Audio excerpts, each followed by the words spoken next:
Nous sommes de retour dans le live de TV Finance en cette édition du 22 juillet 2022. Merci beaucoup d'être avec nous.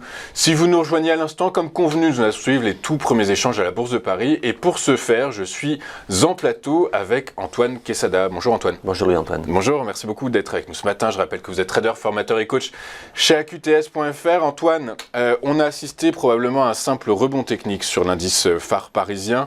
Ceci étant, l'oblique baissière, les points techniques que vous nous avez présentés ces dernières semaines semblent avoir été un petit peu dépassés à la hausse. Du coup, est-ce que ça veut dire que la tendance baissière observée ces derniers mois est remise en cause ?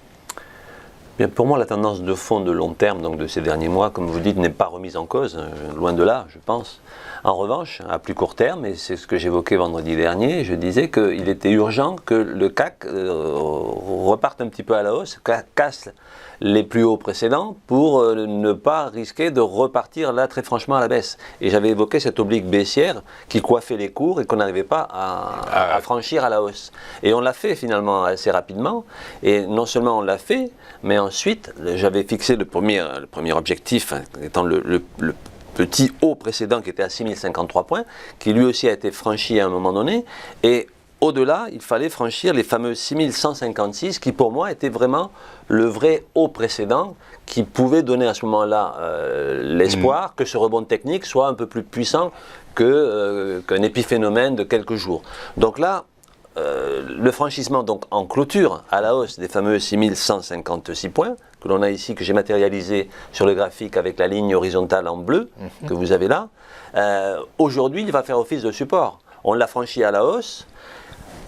Il a dessiné, alors ça ne sera pas un véritable double creux au sens purement technique du terme, mais ça reste quand même une figure chartiste en quelque sorte, qui était boostée par la fameuse divergence dont je vous parle depuis plusieurs semaines, haussière classique, à laquelle j'accordais peu d'importance en ce sens que tant qu'on n'arrivait pas à faire un haut plus haut, il me paraissait peu probable que ça donne l'impulsion que habituellement une divergence haussière donne.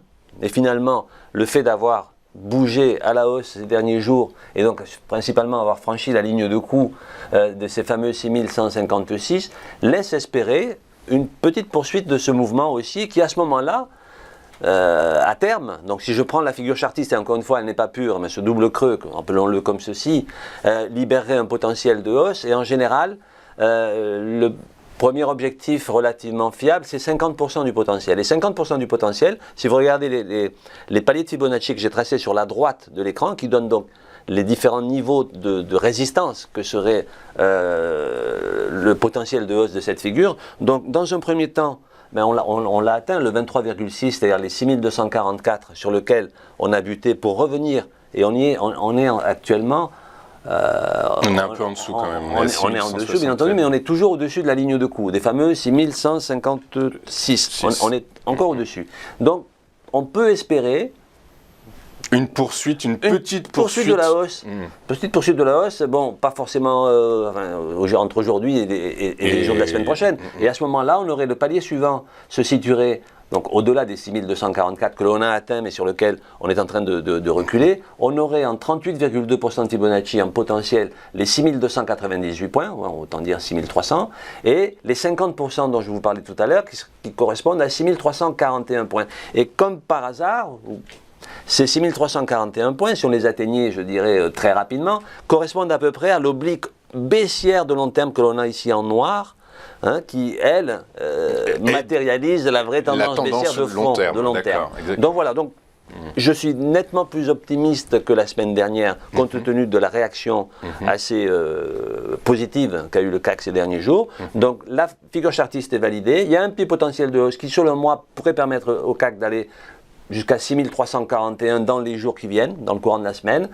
Si on venait à franchir à la baisse cette ligne de coup, qui malgré tout n'est qu'un petit support, on trouverait en dessous quelques supports pour maintenir malgré tout la tendance, en tout cas le range latéral dans lequel on est resté pendant plusieurs semaines. En dessous, on aurait les 6053 points qui pourraient constituer un support, et enfin les 6000 points qui serait, je dirais, la zone à ne pas refranchir à la baisse sans courir le risque à ce moment-là d'avoir une accélération baissière. Mais pour le moment, je suis nettement plus confiant que je l'étais la semaine dernière. Que vous l'étiez ces dernières semaines. Absolument. Alors, à court terme, bien entendu. À court terme, vous dites cette semaine, aujourd'hui, il y a énormément de PMI qui vont tomber à manufacturiers et services en France, en Allemagne, en Angleterre, aux États-Unis et en Europe. La semaine prochaine, ce qui pourrait faire office de catalyseur, on a les ventes de détail, notamment aux États-Unis, mais surtout la décision de la Fed. Donc c'est ça qui potentiellement permettra probablement à l'indice parisien d'aller chercher les 6000, sortir de sa tendance baissière de long terme si les données sont bien orientées évidemment. Nous verrons bien à ce moment-là. Nous verrons bien. Donc je note que la tendance baissière de long terme est toujours en cours. À court terme, vous êtes plus optimiste. Oui. On pourrait aller chercher les 6240 points, 6340 points, 6341, vous nous dites. C'est ça, les 50% de Fibonacci, 50% de... Et sinon, aujourd'hui, le support, si les données sont pas bonnes, c'est les 6156, 6150. Tout à fait, absolument, c'est ça. Très clair. Merci Antoine. Merci d'avoir été avec nous ce matin. Je rappelle, Antoine, que vous êtes trader, formateur et coach chez AQTS.fr. On va marquer une pause et juste après, il sera l'heure de retrouver les Market Converse de Jean-Bernard Paya. À tout de suite sur Téléfinance.